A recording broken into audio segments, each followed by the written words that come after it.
Hi. Next நம்ம பார்க்க போகிறது ட்ரான்ஸ்லேஷனில் இருக்கக்கூடிய ரொம்ப முக்கியமான ஒரு விஷயம் which is advertisements. So advertisements அப்படிங்கிறது வந்து is a crucial thing in translation. So translation இல்லாமல் advertisement கிடையவே கிடையாது.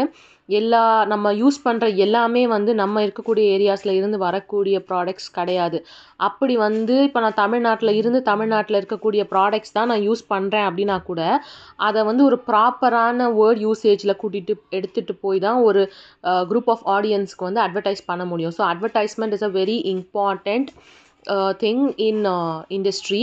ஸோ அட்வர்டைஸ்மெண்ட் அப்படின்னு நம்ம உள்ளே போயிட்டோம் அப்படின்னும் போது அட்வர்டைஸ்மெண்ட்டை எப்படி ஆடியன்ஸ்க்கு ஏற்ற மாதிரி கேட்டர் பண்ணுறாங்க அப்படிங்கிறது ஒரு முக்கியமான ஃபேக்டராக வருது. ஸோ அப்படி இருக்கும்போது அட்வர்டைஸ்மெண்ட்ஸில் வேர்பல் அண்ட் நான் வேர்பல் காம்பனன்ட்ஸ் ரொம்ப ரொம்ப முக்கியம். வேர்பல் அப்படின்னா வந்து பேச்சு வழக்கில் இருக்கக்கூடிய லைக் பிராண்ட் நேமு, அந்த பிராண்டோட ஸ்லோகன், அதுக்கு இருக்கக்கூடிய அந்த அட்வர்டைஸிங் கிக்லைன், அப்புறமா வந்து அந்த பிராண்டோட ப்ராடக்ட், இது எல்லாமே வந்து பார்த்திங்கன்னா அப்படியே வந்து பிராண்ட் டிஸ்பிளேவாக வந்து வரும் நம்ம ஒரு ஆட் பார்க்கும்போது. நான் வேர்பல் அப்படின்னா வந்து இட்ஸ் லைக் த ஆடியோ, பேக்ரவுண்டில் இருக்கக்கூடிய ஆடியோ, பேக்ரவுண்ட் மியூசிக்காக இருக்கட்டும், இல்லை விஷுவலி வரக்கூடிய விஷயங்கள், பேசப்படாத, சொல்லப்படாத, காட்டப்படாத, டைப்பிங்கில் இல்லாத விஷயங்கள்னு வச்சுக்கோங்களேன். ஸோ இதெல்லாம் வந்து வருது. ஸோ வேர்பல் நான் வேர்பல் எலிமெண்ட்ஸ் ரெண்டுமே சேர்ந்தது தான் வந்து ஆட் அப்படின்னு சொல்கிறோம். இது ரெண்டையும் வந்து ப்ராப்பராக மேனேஜ் பண்ணால் தான் ஒரு சக்ஸஸ்ஃபுல்லான அட்வர்டைஸ்மெண்ட்டை க்ரியேட் பண்ண முடியும். அட்வர்டைஸ்மெண்ட் அப்படின்னு போயிட்டோனாலே டிரான்ஸ்லேஷன் வந்து எப்படி மற்ற எல்லாத்துக்கும் ஒர்க் ஆகுதோ அப்படி கண்டிப்பாக இங்கே ஒர்க் ஆகாது. Advertisement is totally like a different field. Okay. So ஒரு லிட்ரேச்சரையோ, ஒரு புக்கையோ, ஒரு ஆர்டிக்கலையோ, ஒரு தீசிஸையோ டிரான்ஸ்லேட் பண்ணுற மாதிரி வந்து அட்வர்டைஸ்மெண்ட் கிடையவே கிடையாது. ஸோ டெக்னிக்கல் டிரான்ஸ்லேஷன் அப்படின்னு பார்த்தீங்கன்னா அது அக்யூரேட்டாக இருக்கணும். அதில் இருக்க இன்ஃபர்மேஷன், அதில் இருக்க டேட்டா, அதில் இருக்கிற ஸ்பெசிஃபிக்கான விஷயங்கள் எல்லாமே வந்து பர்ஃபெக்டாக இருக்கணும். இது டெக்னிக்கல் டிரான்ஸ்லேஷன். மார்க்கெட்டிங் டிரான்ஸ்லேஷன்னு சொல்லும் போது இது கண்டிப்பாக ஒரு டிஃப்ரெண்ட்டான ஸ்டோரி. அட்வர்டைஸ்மெண்ட் அப்படிங்கிறது மார்க்கெட்டிங் டிரான்ஸ்லேஷனில் தான் வரும், டெக்னிக்கல் டிரான்ஸ்லேஷன் கிடையாது. ஸோ இதில் வந்து பார்த்தீங்கன்னா உள்ளே இருக்கிற மெசேஜ் கரெக்டாக போய் சேரணும். Okay, not like the technical one. இதில் எல்லாமே டேட்டாவிலேருந்து ஸ்பெசிஃபிக்ஸ்லேருந்து எல்லாமே கரெக்டாக இருக்கணுன்ற அவசியம் கிடையாது. அவங்க சொல்ல வர வேண்டிய மெசேஜ் ஒவ்வொரு லாங்குவேஜில் இருக்கக்கூடிய ஆடியன்ஸ்க்கு கரெக்டாக போய் சேரணும் அப்படிங்கிறது தான் மார்க்கெட்டிங் டிரான்ஸ்லேஷனுடைய only goal. Okay. So advertising அப்படிங்கிறது மார்க்கெட்டிங் டிரான்ஸ்லேஷனுக்கு கீழே வந்துடுறதுனால இது வந்து ஒரு டிஃப்ரெண்ட்டான கேம். ஓகே. ஸோ எல்லா மெசேஜ், அவங்க சொல்ல வர மெசேஜை கரெக்டாக எல்லா கல்ச்சரில் இருக்கிற பீப்புளுக்கும், எல்லா ஏரியாவில் இருக்க பீப்புளுக்கும், எல்லா லாங்குவேஜில் இருக்க பீப்புளுக்கும் கரெக்டாக கன்வே பண்ணணும். பட் இது இங்கே தான் வந்து ஒரு பெரிய சேலஞ்சிங்கான பார்ட் வருது. ஒரே வேர்ட்ஸை டிரான்ஸ்லேட் பண்ணி அதே எஃபெக்டை எல்லா ஆடியன்ஸ்க்கும் கொடுக்க முடியுமா? கண்டிப்பாக முடியாது. ஸோ ஒவ்வொரு கல்ச்சரில் இருக்கக்கூடிய, ஒவ்வொரு லாங்குவேஜில் இருக்கக்கூடிய இடியம்ஸாக இருக்கட்டும், ஹியூமர்ஸாக இருக்கட்டும், ஃப்ரேசஸாக இருக்கட்டும், எதை யூஸ் பண்ணால் மெசேஜ் கரெக்டாக போய் ஆடியன்ஸில் போய் சேரும் அப்படிங்கிறத கண்டிப்பாக அவங்க அனலைஸ் பண்ணி தான் அவங்க வந்து அந்த ஆடை வந்து பர்டிகுலர் லாங்குவேஜுக்கு கேட்டர் பண்ண முடியும். ஓகே. ஒரு எக்ஸாம்பிள் சொல்கிறேன். கேஎஃப்சி ஃபிங்கர் லிக்கிங் குட் அப்படின்றது கேஎஃப்சியோடைய டேக்லைன். ஓகே. கேஎஃப்சிக்கு கீழே பார்த்தீங்கன்னா இட்ஸ் ஃபிங்கர் லிக்கிங் குட் அப்படின்னு போட்டிருக்கோம். ஸோ இதையே வந்து நம்ம தமிழில் ஃபிங்கர் விரல்கள், லிக்கிங் நக்கிற, அந்த மாதிரி வந்து like word to word translation அப்படியே போட முடியாது. Okay. Finger licking good, okay, விரல்களை நக்க வைக்கிற அளவுக்கு சுவை அப்படின்னு போட்டால் எப்படி இருக்குது? Okay. So the word to word translation does not work in everything. finger licking good அப்படின்னு நான் சொல்லும் போது விரல்களை நக்க வைக்கக்கூடிய சுவை, இல்லைனா விரல்களை நக்க விரும்ப வைக்கும் சுவை அப்படின்னு சொல்லலாம். ஆனால் சுவை, டேஸ்ட் அப்படிங்கிற வார்த்தை வந்து இங்கிலீஷில் வரவே இல்லை. ஓகே. ஆனால் நம்ம அதை தமிழுக்கு ஏற்ற மாதிரி மாற்றுறோம். ஓகேவா? ஸோ ஒரே வார்த்தை டிட்டோவாக அப்படியே ஃபிங்கர் லிக்கிங் குட்டுன்னு மாற்றினா அது வந்து எப்படி வந்து முடியும் அப்படின்னா அது it's not very attractive. Okay.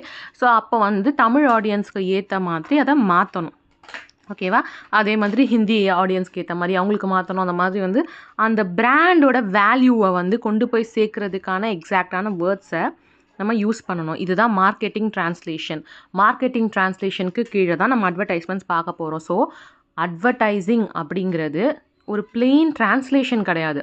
இதை வந்து டிரான்ஸ்கிரியேஷன் அப்படின்னு சொல்கிறாங்க. பிகாஸ் டிரான்ஸ்லேஷனோட சேர்த்து க்ரியேட்டிவ்னஸையும் இங்கே யூஸ் பண்ண வேண்டியதாக இருக்குது. க்ரியேட்டிவ் டிரான்ஸ்லேஷன் அப்படின்னா வந்து அந்த மீனிங்கை கொண்டு போய் சேர்க்குறது, வார்த்தைகளில் ஃபோக்கஸ் பண்ணுறதை கம்மியாகவும் மீனிங்கை கொண்டு போய் சேர்க்கறதுக்கான ஃபோக்கஸ் அதிகமாகவும் இருக்கிறது தான் க்ரியேட்டிவ் ட்ரான்ஸ்லேஷன் அப்படின்னு சொல்கிறோம். ஸோ இதை தான் ட்ரான்ஸ்கிரியேஷன் அப்படின்னு சொல்கிறாங்க. Translation plus creation, so transcreation. So transcreation அப்படிங்கிறது நம்மளோட ஒரிஜினல் மெசேஜை ப்ராப்பராக டார்கெட் லாங்குவேஜில் ரீப்ரொடியூஸ் பண்ணுறது. ஓகேவா? ஸோ இப்போ இந்த ஃபிங்கர் லிக்கிங் குட்டை எப்படி தமிழ் ஆடியன்ஸ்க்கு ஏற்ற மாதிரி கொண்டு போகணும் அப்படின்னா, விரல்களை நக்க தூண்டும் சுவை அப்படின்னு சொல்லலாம், இல்லை விரல்களை நக்க வைக்க விரும்பும் சுவை அப்படின்னு சொல்லலாம். இதை விட இன்னும் பெட்டரான வேர்ட்ஸ் கூட நான் சும்மா ஒரு எக்ஸாம்பிளுக்கு சொல்கிறேன். இதை விட பெட்டராக கூட இன்னும் பிரமாதமாக கூட கொண்டு போகலாம். So depends. ஒரு ப்ராப்பரான ஒரு லாங்குவேஜ் எக்ஸ்பர்ட் இருக்காங்க அப்படின்னா அவங்களால இன்னும் பெட்டராக, இன்னும் லைக் பாலிஷ்டாக இதை கொண்டு போக முடியும். ஓகேவா? ஸோ அந்த மாதிரி ட்ரான்ஸ்கிரியேஷன் அப்படிங்கிறது நம்மளோட ஒரிஜினல் மெசேஜை ப்ராப்பராக டார்கெட் லாங்குவேஜில் ரீப்ரொடியூஸ் பண்ணும். அது மட்டும் இல்லாமல் ட்ரான்ஸ்கிரியேஷன் அப்படிங்கிறது ட்ரான்ஸ்லேஷனுக்கும் காப்பி ரைட்டிங்க்கும் ரெண்டுத்துக்கும் நடுவில் இருக்கக்கூடிய ஒரு ப்ராசஸ். ஓகேவா? ஸோ காப்பி ரைட்டிங்னா என்ன? நம்ம எழுதின வேர்ட்ஸை பாலிஷ் பண்ணி பத்திரமா ஒழுங்காக ப்ரெசென்ட் பண்ணுறது தான் காப்பி ரைட்டிங். ட்ரான்ஸ்லேஷன்னா என்னென்னா அதில் இருக்கிறத அப்படியே வேறு லாங்குவேஜில் மாற்றுறது. இது ரெண்டுத்துக்கும் நடுவில் இருக்கிறது தான் ட்ரான்ஸ்கிரியேஷன். ஸோ அட்வர்டைஸிங் அப்படிங்கிற ஒரு மார்க்கெட்டிங் ட்ரான்ஸ்லேஷன் அப்படிங்கிறது ட்ரான்ஸ்லேஷன் மட்டும் கிடையாது, இதுக்கு தேவை அதிகமான க்ரியேட்டிவ் எனர்ஜி. ஸோ இதை ட்ரான்ஸ்கிரியேஷன் அப்படின்னு சொல்கிறாங்க. ஸோ ட்ரான்ஸ்கிரியேஷன் சக்ஸஸ்ஃபுல்லாக இருக்கிறதுக்கு என்னென்ன வேணும் அப்படின்னு பார்க்கலாம். ட்ரான்ஸ்கிரியேஷன் ஈஸி ஆகிடும் எப்போனா you understand the culture of that particular audience. Okay, so transcreation becomes easy when you understand the culture of particular audience and அவங்களோட ஃபீலிங்ஸ், அவங்களோட எமோஷன்ஸ், அவங்களுக்கு எது அந்த ப்ராடக்டை கொண்டு போய் சேர்க்கறதுக்கான கரெக்டான இது அப்படின்றத நீங்கள் தெரிஞ்சுக்கிட்டிங்கன்னா definitely this marketing translation is going to be easy for you. அதே மாதிரி விஷுவல் அண்ட் கான்டெக்ஸ்ட் இருக்கு இல்லையா? ஸோ அவங்களுக்கு எந்த மாதிரியான விஷுவல்ஸ் அவங்களுடைய அந்த பொருளை வாங்கணுன்ற அந்த ஆசைகளை தூண்டும் அப்படிங்கிறதும் நமக்கு ரொம்ப ரொம்ப முக்கியம். அதையும் நம்ம தெரிஞ்சுக்கணும். அதே மாதிரி அவங்களோட லாங்குவேஜில் இருக்கக்கூடிய இடியம்ஸு, ஹியூமரு, சவுண்டு, இது எல்லாமே நமக்கு தெரிஞ்சிருக்கணும். அதாவது இங்கிலீஷ், தமிழ் ரெண்டுமே எனக்கு தெரியும் அப்படின்னு சொல்லலாம் நான். பட் என்ன தமிழ் ஒரு ஆட் க்ரியேட் பண்ண சொன்னால் நான் பெட்டராக க்ரியேட் பண்ண முடியும் மோர் தேன் இங்கிலீஷ். பிகாஸ் இங்கிலீஷ் பீப்புளுக்கு எது போய் சேரும், அவங்க கல்ச்சரில் அவங்களுக்கு எது அது ரிலேட்டபுளாக இருக்கும் அப்படிங்கிறது தெரியாது. நான் சும்மா எழுதி கொடுத்தா அது அந்த ஆடியன்ஸை போய் ஹிட் பண்ணாது. அதை ப்ராப்பராக தெரிஞ்சவங்க பண்ணால் இன்னும் பெட்டராக இருக்கும். ஸோ ஒரு லாங்குவேஜோடைய பழக்க வழக்கம், கலாச்சாரம், அங்கே இருக்கக்கூடிய அந்த பழமொழியாக இருக்கட்டும், வார்த்தைகளாக இருக்கட்டும், அவங்க கல்ச்சராக இருக்கட்டும், கல்ச்சரை சார்ந்த அந்த ஃப்ரேசஸாக இருக்கட்டும், இது எல்லாமே தெரிஞ்சவங்களால தான் ஒரு சூப்பரான ஆடை க்ரியேட் பண்ண முடியும். ஸோ நமக்கு ரொம்ப தேவையான ட்ரான்ஸ்கிரியேஷன் சக்ஸஸாக முடியணும் அப்படின்னா அந்த பர்டிகுலர் இடத்துக்கான கல்ச்சுரல் நியூவான்சஸை நம்ம தெரிஞ்சுக்கணும். அப்போ தான் எஃபெக்டிவாக அந்த அட்வர்டைஸ்மெண்ட் அமையும். அண்ட் இன்னொன்று என்னென்னா ஃபீலிங்ஸ், அவங்களுடைய மீனிங்ஸ் அண்ட் விஷுவல்ஸ், கான்டெக்ஸ்ட், இது எல்லாமே நம்ம தெரிஞ்சுக்கணும்.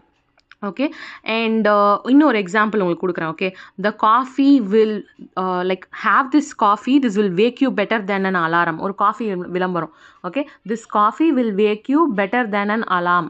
ஓகே, அலாரம் விட இந்த காஃபி உங்களை சீக்கிரமாக எழுப்பும் அப்படிங்கிறது இங்கிலீஷில் இருக்குது. இதை தமிழில் மாற்றணும் அப்படின்னா எப்படி மாற்றணும்? ஸோ இந்த காஃபி அலாரத்தை விட உங்களை என்ன சொல்கிறது, உங்களை எழுப்பிடும் அப்படின்னு சொல்லணுமா? இல்லை, இந்த காஃபி இன்னும் பெட்டராக தமிழில் இதை எப்படி ஃப்ரேம் பண்ணலாம்? This coffee will make you faster than an alarm. Okay, this coffee will wake you faster than an alarm. Okay, so இது எப்படி தமிழில் பெட்டராக ஃப்ரேம் பண்ண முடியும்? இது அப்படியே வார்த்தைக்கு வார்த்தை சேஞ்ச் பண்ணால் இது ஒரு ஆடியன்ஸை போய் கரெக்டாக ஹிட் பண்ணுமா? இதை வாங்கி குடிக்கணும் அப்படின்னு சொல்லிட்டு. அப்படி இல்லைனா இதை கரெக்டாக ஒரு பஞ்ச் லைன் மாதிரி ப்ராப்பராக கொண்டு போய் சேர்த்தா ஆடியன்ஸ்க்கு அதை குடிக்க தோணுமா? ஸோ இது அப்படியே ட்ரான்ஸ்லேட் பண்ணால் இது ரொம்ப என்ன சொல்கிறது, அப்படியே வார்த்தை டு வார்த்தை, வேர்ட் ஃபார் வேர்ட் ட்ரான்ஸ்லேட் பண்ணால் இது நல்லாவே இருக்காது. ஸோ இதை எப்படி கொண்டு போகலாம் அப்படின்னு நம்ம யோசிக்கும் போது, இந்த காஃபியை நீங்கள் அருந்தினால் அலாரம் கூட உங்களுக்கு தேவையில்லை அப்படின்னு சொல்லலாம். ஓகே, ஸோ அதே மீனிங் தான், ஆனால் வேர்ட் டு வேர்ட் ட்ரான்ஸ்லேஷன் கிடையாது. ஓகே, ஸோ அந்த மாதிரி பஞ்ச் லைனை நமக்கு ஏற்ற மாதிரி மாற்றிக்கலாம். இன்னொரு எக்ஸாம்பிள் பார்த்திங்கன்னா இப்போ வந்து வெஸ்டர்ன் கண்ட்ரீஸில் நாங்கள் வந்து இண்டிபெண்டன்ஸ் அப்படின்ற டேர்மை வந்து ரொம்ப ரிலேட்டபிளாக யூஸ் பண்ணாங்க. So independence starts with your own car அப்படின்னு வந்து ஒரு டேக்லைன் இருக்குன்னு வச்சுப்போம். Independence starts with your own car, ஒரு கார் வாங்குறதுக்கான விளம்பரத்தில் வருது. ஓகே, இதை வந்து இந்தியன் ஆடியன்ஸ்க்கு சூட் பண்ணோன்னா என்ன பண்ணலான்னு பார்த்தீங்கன்னா, இந்தியன் ஆடியன்ஸ் கிட்ட போய் independence starts with your own car அப்படின்னு போட்டிங்கன்னா இந்தியன்ஸ்க்கு அது தேவையில்லை. அவங்க கார் வாங்குறதே வந்து குடும்பத்தோடு போகிறதுக்கு தான். Okay, it's not the same concept. Car அப்படிங்கிறது ஒரு இண்டிபெண்டன்ஸு, ஒரு ஃப்ரீடம், ஒரு இண்டிபெண்டன்ஸ், நம்மளுடைய ஒரு பர்டிகுலர் ப்ராப்பர்ட்டி அப்படின்றது வந்து வெஸ்டர்ன் கண்ட்ரீஸோட கான்செப்ட். நம்ம கண்ட்ரியில் வந்து ஃப்ரீடம், இண்டிபெண்டன்ஸ் அப்படின்னு வந்து சொல்ல முடியாது. நமக்கு தேவையான கான்செப்ட் என்னென்னா, we are a family orient nation. Okay, so அப்போ வந்து நமக்கு இண்டிபெண்டன்ஸோ ஃப்ரீடமையோ காட்டி அட்வர்டைஸ்மெண்ட் கொடுத்தா no one's gonna buy that car. So எப்படி கொடுக்கலாம் அப்படின்னு பார்த்தீங்கன்னா, குடும்பத்துடன் பாதுகாப்பான பயணம், இன்றே வாங்குங்கள் மாருதி சுசுகி. ஓகே, ஸோ அந்த family, Indians are based on their family. Okay, நியூக்ளியராக இருக்கட்டும், ஜாயிண்டாக இருக்கட்டும், த இந்தியன் பீப்புள் வந்து they are noted for their family values, not like the western people. So ஒரு இடத்துல நீங்கள் இண்டிபெண்டன்ஸை காட்டி அந்த காரை சேல் பண்ணலாம். இன்னொரு இடத்துல ஃபேமிலி வேல்யூஸ், குடும்பத்தோடு வந்து பாதுகாப்பாக போங்க, மழை பெய்யும் போது நனையாமல் உங்கள் குடும்பத்தை பாதுகாத்துருங்க அப்படின்னு வந்து அட்வர்டைஸ்மெண்ட் பண்ணலாம். ஸோ ஆடியன்ஸோடைய வேல்யூஸ், எமோஷன்ஸை தெரிஞ்சுக்கிட்டு அங்கே ஏற்ற மாதிரி அட்வர்டைஸ்மெண்ட் பண்ணுறது. I hope you are getting my point. So next வந்து பார்த்தீங்கன்னா, ஒரு அட்வர்டைஸ்மெண்ட்டுக்கு ஆல்ரெடி சொன்ன மாதிரி normal word for word translation work ஆகாது. The most important part is you should be creative. So நான் அப்படியே ஃபெய்த்ஃபுல்லாக வேர்ட் டு வேர்ட் ட்ரான்ஸ்லேட் பண்ணுவேன் அப்படின்னா that advertisement is going to be a big flop. So எது வந்து ஒரு சக்ஸஸ்ஃபுல்லான ஆட் அப்படின்னு பார்த்தீங்கன்னா, that should connect to the people. அதை பார்த்தோன்னா மக்கள் வந்து கனெக்ட் ஆகணும், அண்ட் அந்த ப்ராடக்ட் வந்து சேல் ஆகணும். அதுதான் வந்து இன்ஸ்டண்ட்டான ஒரு குட் அட்வர்டைஸ்மெண்ட். ஸோ இது அட்வர்டைஸ்மெண்ட் இல்லை, but I'm still telling you guys. இந்த வீடியோ அந்த ஆள் பேர்லாம் எனக்கு தெரில, அதான் எங்கள் குமாப்பட்டி வாங்கன்னு ஒருத்தர் பேசுவார். So it's not an advertisement, but என்ன வந்து people are searching for. Okay, people are searching for a spot which is very familiar. Okay, நம்ம பக்கத்தில் இருக்கணும், நம்மளோட ஊர்லேயே இருக்கணும், and it should have all the facilities of the foreign countries. So ஒருத்தர் வந்து பீஸ் அண்ட் காம் இருக்கக்கூடிய ஒரு இடத்த காட்டுறாரு, எங்கள் ஊரில் இது இருக்குது, உங்ககிட்ட இருக்கா, இங்கே வாங்க அப்படின்னு கூப்பிடும்போது டெஃபினெட்லி அட்ராக்ட்ஸ் த ஆடியன்ஸ். எல்லாரும் போய் அப்படி பக்கத்தில் தானே இருக்குது, இங்கே தானடா இருக்குது, அப்படி என்ன தான் இருக்குது, நம்ம போய் பார்ப்போம் அப்படின்னு சொல்லிட்டு எல்லாரும் குரூப்பாக கிளம்பி அங்கே போனாங்க. The place didn't even have a proper ஒரு லாட்ஜ் கூட இல்லாத ஒரு இடம் அது. So government didn't have any option but to close down that particular place. ஏன்னா அங்கே ஒரு லாட்ஜ் கூட கிடையாது, தங்கிறதுக்கு கூட ஒரு இடம் கிடையாது. ஸோ அந்த மாதிரி வந்து மக்களை டெம்ப் பண்ணுறதுக்கான ஆட்ஸை க்ரியேட் பண்ணுறது தான் ஒரு ஆடோட சக்ஸஸ். சும்மா பிளெயினாக ட்ரான்ஸ்லேட் பண்ணுறது கிடையாது. ஓகே, ஸோ எங்கே வந்து எந்த பஞ்ச்லைன் கொடுத்தா எது கொடுத்தா அது வேலை செய்யும் அப்படின்னு யோசித்து க்ரியேட்டிவாக யூஸ் பண்ணுறது தான் ad is not just a regular translation. அதுதான் நான் சொல்ல வர பாயிண்ட்டு. அண்ட் நம்ம கேம்பெயின் சக்ஸஸ்ஃபுல்லாக ஆகணும் அப்படின்னா வந்து நம்ம மெசேஜ் கரெக்டாக ஆடியன்ஸ்க்கு போய் சேரணும். இன்னொரு எக்ஸாம்பிள் சொல்கிறேன். ஜஸ்ட் டூ இட் அப்படின்னு ஒரு டேக்லைன் இருக்குல்ல, ஜஸ்ட் டூ இட் அப்படின்றது இங்கிலீஷ் டேக்லைன். ஓகே, ஸோ இப்போ இதை வந்து அப்படியே நான் தமிழில் மாற்றுறேன். ஜஸ்ட் டூ இட் அப்படின்னா என்ன? செஞ்சுடு, செய்து விடு அப்படின்னு சொன்னால் அது வந்து உனக்கு ஒரு பஞ்சாக இருக்கா? ஜஸ்ட் டூ இட் அப்படின்னு சொல்லும் போது இட் ஃபீல்ஸ் குட். அதை அப்படியே தமிழில் மாற்றுறேன், அதை செய்து விடு இல்லைனா செய்து விடு அப்படின்னு சொன்னால் it doesn't feel good, right? So அதை எப்படி மாற்றணும் அப்படின்னா வந்து செய்தே காட்டுவோம் அப்படின்னு மாற்றலாம். ஓகே, நாம் செய்தே காட்டுவோம் அப்படின்னு மாற்றலாம். ஸோ அது வந்து இன்னும் கொஞ்சம் இம்பேக்ட்ஃபுல்லாக இருக்கும். ஓகே, ஸோ ஜஸ்ட் அப்படியே வேர்ட் டு வேர்ட் ட்ரான்ஸ்லேட் பண்ணால் it doesn't connect with audience. அதே மாதிரி வந்து feel the summer vibe or feel the vibe அப்படின்னு இருக்குன்னு வச்சுக்கோங்க, அதை தமிழில் மாற்றணும். என்ன மாற்றணும்? வைப்புன்ற வார்த்தைக்கு நீங்கள் என்ன ட்ரான்ஸ்லேட் பண்ணுவீங்க? ஓகே, ஸோ த அட்மாஸ்பியர், அதை தான் நம்ம வைப்புன்னு சொல்லுவோம். ஸோ இங்கே அட்மாஸ்பியர்னால் என்ன சொல்லுவோம்? சுற்றுச்சூழல்னு சொல்லுவோம்மா. So just you feel the vibe அப்படின்னு சொல்கிறத நம்ம வந்து நமக்கேற்ற மாதிரி ட்ரான்ஸ்லேட் பண்ணணும். அப்படின்னா வந்து திருவிழா கொண்டாட்டத்திற்கு ஏற்ற ஸ்டைல் அப்படின்னு மாற்றலாம். ஓகே, ஸோ அந்த வைப் வந்து நல்லாயிருக்கு அப்படின்னும் போது we don't have the exact word for the vibe. So அப்போ வந்து திருவிழா கொண்டாட்டத்திற்கு ஏற்றவாறு உங்களுடைய ஸ்டைல் அப்படின்னு சொல்லி மாட்டலாம். இது ஒரு எக்ஸாம்பிள். ஸோ ஒரு ஆட் அப்படிங்கிறது it should connect with the people, it should strike with the people, it should make the people to buy your products. Okay, so அதுதான் வந்து ஒரு சக்ஸஸ்ஃபுல்லான ad. So ad is a part in translation, but translation அப்படிங்கிறது வந்து டோட்டலாக advertisement கிடையாது. Okay, translation is a part of advertisement, but translation is not entirely advertisement. Translation plus being creative is what makes an successful ad, not just translation. So இது வந்து நான் big பண்ண examples. நம்மளோட பாப்புலரான பிராண்ட்ஸ் நிறையா இருக்குது. Okay, so they all have the taglines. So நீங்கள் வந்து ட்ரை பண்ணி பாருங்கள். ஏதாச்சும் ஒரு ஆட் பார்க்கும்போது அந்த டேக்லைனை பார்த்து அதை வந்து இப்படி சேஞ்ச் பண்ணால் எப்படி இருக்கும் அப்படின்னு சொல்லிட்டு it might feel ad, but give it a try and see. எப்படி வந்து அவங்க இப்போது மலபார் கோல்ட் அண்ட் டைமண்ட்ஸ் இருக்குது, it is throughout India. Lay's இருக்குது, இந்த மாதிரி வந்து இந்தியா ஃபுல்லாக இருக்க பிராண்ட்ஸ் இருக்குது. ஓகே, ஸோ இப்போ லேஸ் அப்படின்னும் போது அது வந்து இட்ஸ் இன் இங்கிலீஷ், அது ஒன்றும் தனியாக தமிழ்லலாம் வர்றது கிடையாது. பட் இப்போ மலபார் கோல்ட் அண்ட் டைமண்ட்ஸோட ஆட் இருக்கணும், அதுக்கான டிஃப்ரெண்ட்டான பிராண்ட் அம்பாசிடர்ஸ் இருக்காங்க, உங்களோட டைலாக்ஸ் எல்லாம் வேறு வேறு மாதிரி இருக்குது.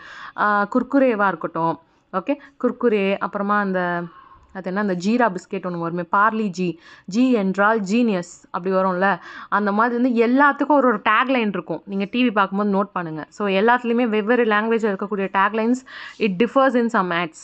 ஸோ நீங்கள் அதை வந்து உத்து கவனிங்க. You'll know how much of this marketing translation is working. Okay, so yeah, that is all about translations, advertising in translations எல்லாமே.